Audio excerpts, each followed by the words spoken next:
ایک بادشاہ اپنی جوان بیٹی کی شادی کے لیے بہت فکر مند تھا۔ وہ کچھ دیر سے نیک اور عبادت گزار داماد کی تلاش میں تھا۔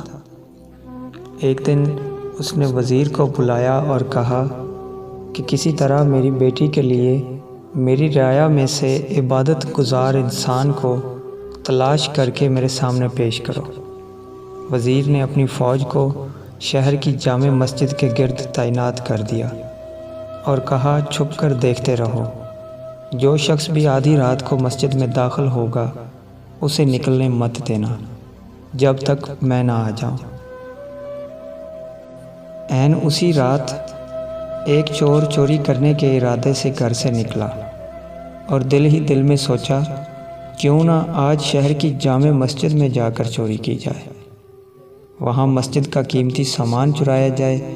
چور جیسے ہی جامع مسجد میں داخل ہوا، مسجد کی انتظامیہ نے چور کو خبر بھی نہ ہونے دی اور مسجد کو باہر سے تالا لگا کر اپنے گھروں کو چلے گئے۔ فوجی دستوں نے وزیر کو اطلاع دی کہ لگتا ہے آج مسجد میں کوئی عبادت گزار آیا ہے، ہم مسجد کو تالا لگا آئے ہیں، اب صبح کی اذان پر ہی مسجد کھلے گی تو پتہ چلے گا کہ کون ہے۔ وزیر جلدی سے مسجد پہنچا اور بے چینی سے صبح کی اذان کا انتظار کرنے لگا تاکہ اندر موجود نیک انسان کو بادشاہ کے سامنے حاضر کیا جا سکے۔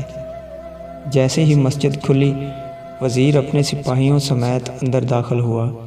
چور یہ دیکھ کر گھبرا گیا کہ آج تو پکڑا گیا اور جلدی سے نماز کی نیت باندھ لی۔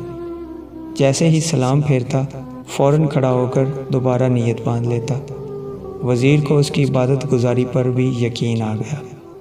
آخر وزیر نے اس چور کو پکڑا اور بادشاہ کے سامنے پیش کر دیا۔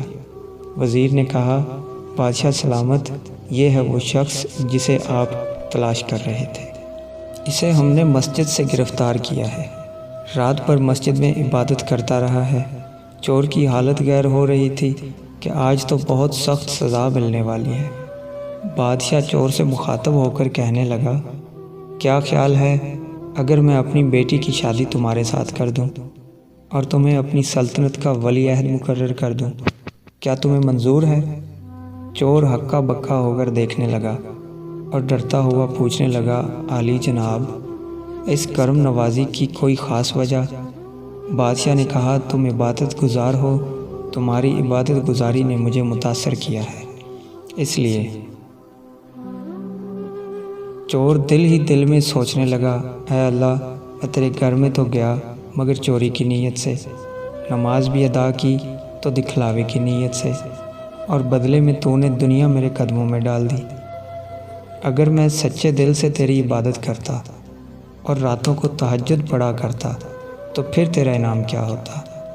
وہیں کھڑے کھڑے شرمندہ ہو کر توبہ کر لی۔